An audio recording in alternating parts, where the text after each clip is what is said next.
Hello, আসসালামু আলাইকুম। আশা করি ভালো আছেন। আজকের ভিডিওতে আমরা দেখব ফাস্ট ব্লক থিমের এক্সপোর্ট ইম্পোর্ট মূলত কিভাবে কাজ করে।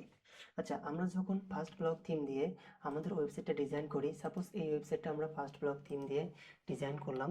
তো এই ডিজাইন করার পর আমরা এখানে যে স্ট্রাকচারটা রাখছি, আমরা চাচ্ছি সেম স্ট্রাকচারটা আমরা আমাদের অন্য একটা ব্লগ ওয়েবসাইটের মধ্যে নিয়ে যাইতে। তখন আমরা সেটা কি করব?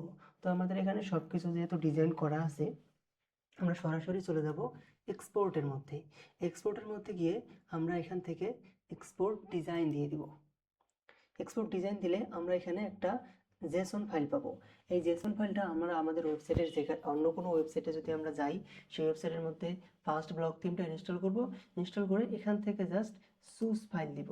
সুস ফাইল থেকে আমরা যে জেসনটা ডাউনলোড করলাম, সেই জেসনটা এখান থেকে ধরে যদি ইম্পোর্ট ডিজাইন দেই, তাহলে সেম এই স্ট্রাকচারটা সেখানে হয়ে যাবে।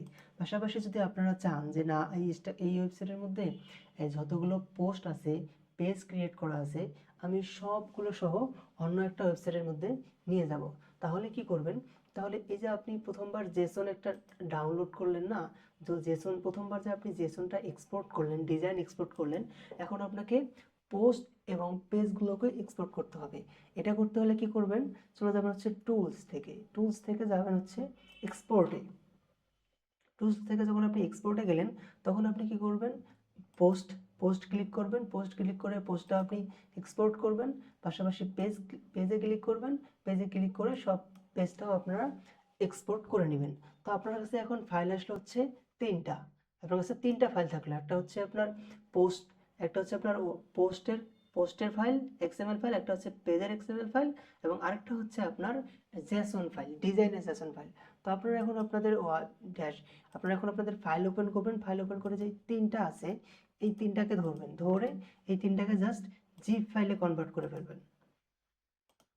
জিপ ফাইলে কনভার্ট করবেন। জিপ ফাইলে কনভার্ট করলে কি হলো? এই একটা জিপ ফাইলের মধ্যে আপনার ডিজাইন আছে, এটার মধ্যে আপনার পোস্ট আছে, এটার মধ্যে আপনার পেজ আছে। তো এখন আপনি কি করবেন? আপনার যে সেম এই জিপ ফাইলটা আছে, যখন যদি আপনি এটা অন্য একটা ওয়েবসাইটের মধ্যে যান, সেখানে ফার্স্ট ব্লক থিম আপনারা অ্যাক্টিভ করবেন। অন্য একটা ওয়েবসাইটে যাবেন, যাওয়ার পর সেখানে ফার্স্ট ব্লক থিমটা অ্যাক্টিভ করলেন। অ্যাক্টিভ করে এক্সপোর্ট ইম্পোর্টে যাবেন।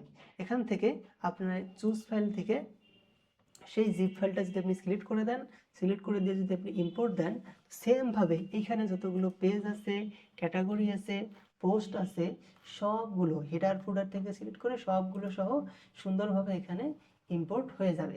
এভাবেই ফার্স্ট ব্লক থিমের এক্সপোর্ট ইম্পোর্ট ফিচারটা কাজ করে।